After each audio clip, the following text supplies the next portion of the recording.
Hello everyone, thank you for joining me today for another process video for HipKit Club. This time I'm going to be tackling a mixed media page, focusing on coming up with a creative way to use up your extra alpha stickers and your puffies. I don't know if you like me, there's always so much guilt involved when opening up a new kit, and I crack open a new pack of alpha stickers. Yet I know that I haven't used everything from the previous kit. So today I came up with an idea that will help you to get rid of those guilt feelings, because you're going to be able to use all those extras up. So what I began with is a piece of the nice heavy Basil Basics marshmallow cardstock. It is a nice heavy quality, and even though we're going to get really messy and put loads of mixed media onto the background, it actually doesn't warp. So I remain impressed with this quality, and as you will see further on once the video is finished, that the cardstock retains its shape beautifully. What you'll notice here in the video is that I'm creating like a cascade of different alphas and puffy sticker shapes. I decided to start in the top right corner and then flow diagonally across the page down towards the bottom left hand corner, so that I can keep the photograph as the central focal point in the around about the middle of the page. Now what I'm doing is I'm actually using the photograph as a guide to make sure that I don't put stickers where I don't need them, because I know that we're trying to use them up, but it would just seem such a shame to put shapes or letters underneath the photograph where they're not going to be seen anyway.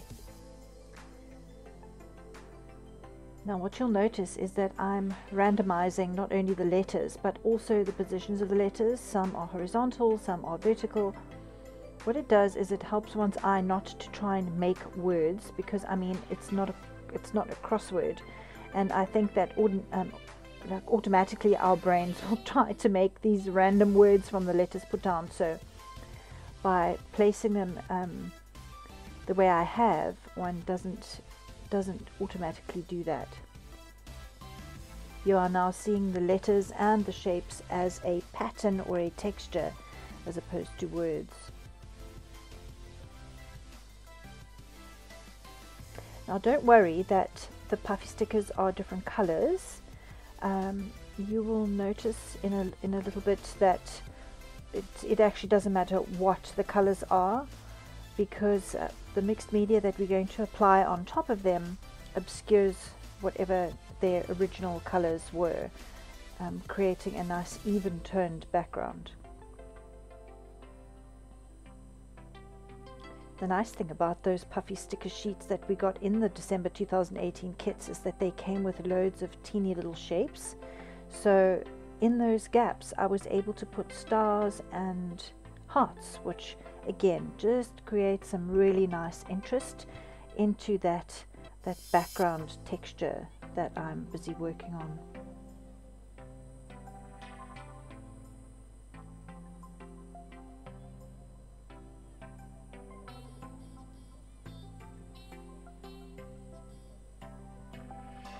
You're wondering why I'm changing things around. I don't know, I actually have no logical reason to give you other than it just looked weird. Again, you don't have to get as pedantic as I am being with the placement. You can actually just randomly place them, and no matter where they fall, once we've applied the mixed media, they will end up looking great.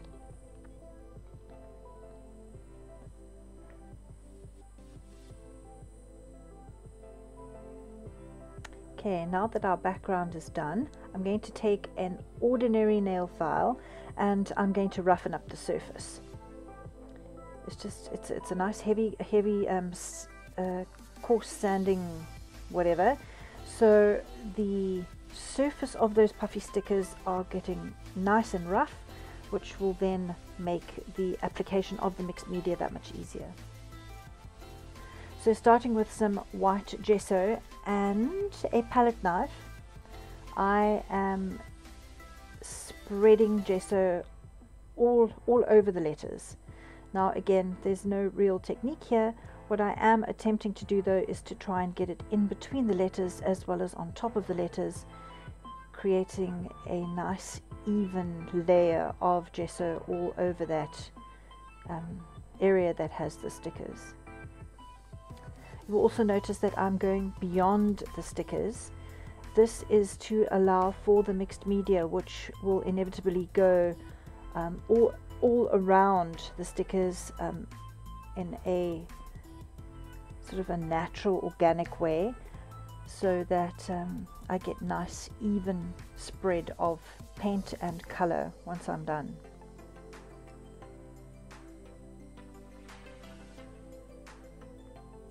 Because the gesso was quite thick, I got impatient waiting for it to dry naturally, so used my heat gun, and again, because this paper quality is so good, there was no warping issues. Now on an acrylic block, I'm placing a big daub of the Dazzler's spun sugar from Shimmers and adding a tiny little bit of the Inklings, the Holly and the Ivy green color, and blending it really well. I'm just mixing it up and smushing it around and making sure that that pigment is blended really well into that spun sugar. There's something so nice about the Dazzlers. It has a beautiful creamy texture with an iridescent after effect, so once it is dry it will give your page a lovely lustrous effect. Now the trick with this is to spread it liberally all over the gessoed area.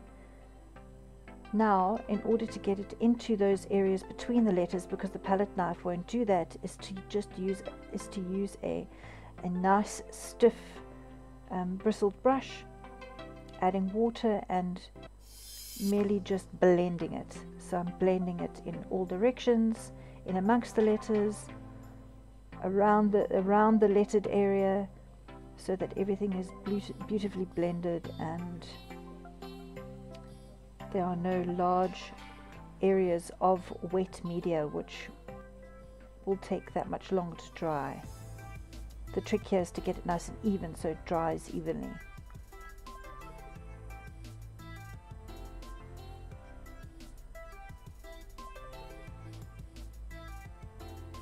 Again, double check with your photograph or your main layered area, your main layer, to make sure that there is sufficient paint all around the area where the photograph is going to end up.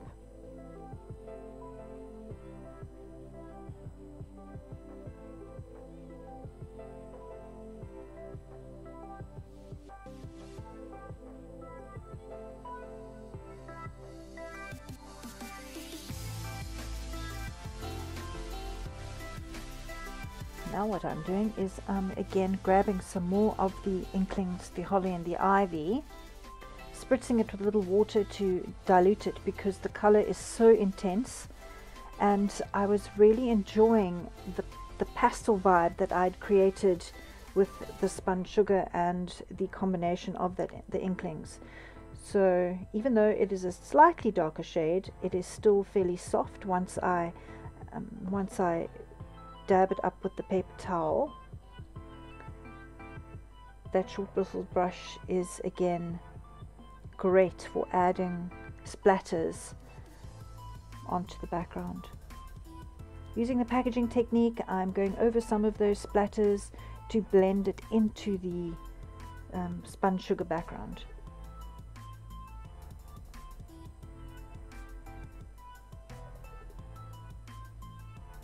I felt some of those droplets were a little too intense, so there's nothing like some kitchen towel to deal with that problem.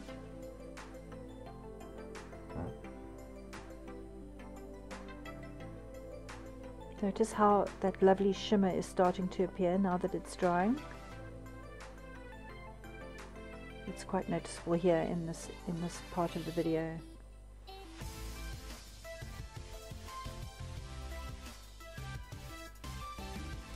And now, as I mentioned earlier, do you notice how even though the puffy stickers started in quite dark colors, they have now blended together with the mixed media on the surface, so it's now starting to look like a lovely cohesive texture as opposed to a mishmash of different alpha stickers. I wanted to add a little more blue to that background, so grabbed some Vibes, the Snowy Man, which was from a previous kit. Again, it is also nice and shimmery, so there's continuity in the mixing of those colors. I'm absolutely loving the greenish aqua vibe that is the result of those colors blending together. Yep, don't be afraid to cut up your packaging. That piece of dotted paper was part of the alphas, and seeing as I was using so many of the alphas, I would end up having packaging left over, so I thought, seeing as I was going all green and I was attempting the no guilt route, that I would use the packaging as well. So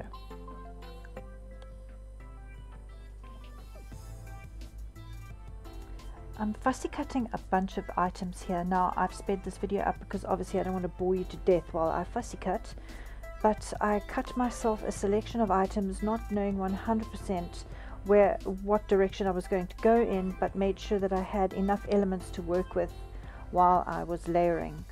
So you will see that there is a selection of little houses from the Pink Fresh Studio sheet that came in the kit, some of those red flowers with their sprigs and fronds, and then of course some of the snowflake paper, snowflakes, which came on also one of the exclusive papers in that December kit.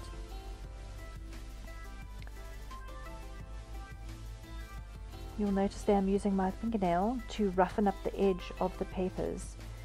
Given that the mixed media is sort of quite grungy, I thought that I would carry the vibe through into the rest of the elements by roughening up the edges.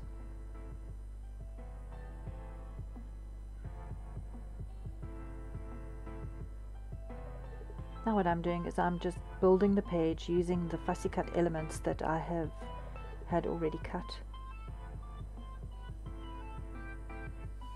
Oh, I got to use that sweet little mouse. I saw that mouse on the Pink Fresh Studio paper and I thought, yes, I have to use him, but wasn't sure where, and of course this color palette is perfect to add him into the page.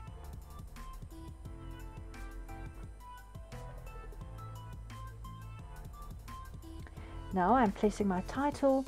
The title is going to sit below the photograph. You'll find that I'm going to try and keep everything quite linear in the center. I omitted the M from home and used one of those little fussy cut houses. You might be saying that, oh, I used the letters from the other words on the puffy sticker sheets, but you know what, that's okay. It'll force me to get creative later when I realize that I have used a letter that I actually need. So we will cross that bridge if and when I get there. At the moment, I needed Home is With You, and so that's what I grabbed off that puffy sticker sheet that were part of the exclusives from the main kit.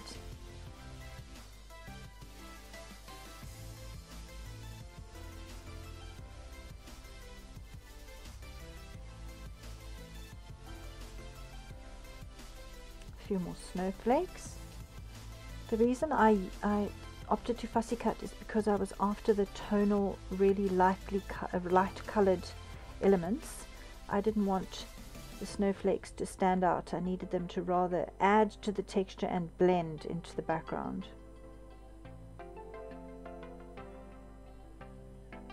There were so many really great die cuts in the December kit, so I grabbed some of the little snowflakes, both the circles and the die cut snowflake shapes, and again, they just add to that lovely mixed media collage that is happening.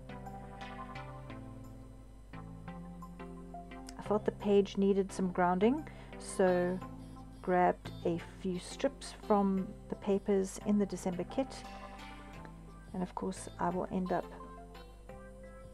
machine stitching them onto that left hand side in a minute. Sequins, I grabbed all the aqua sequins, both the solid and the clear ones. Some of those I will go back and machine stitch with zigzag stitches, again just adding to the subtle texture of that background collage.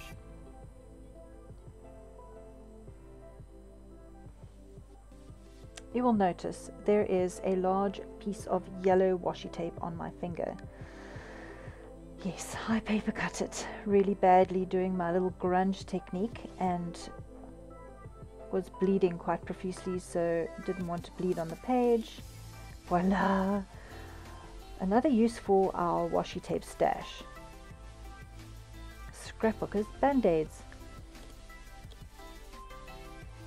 Now in the Project Life kit we got a sheet of clear stickers.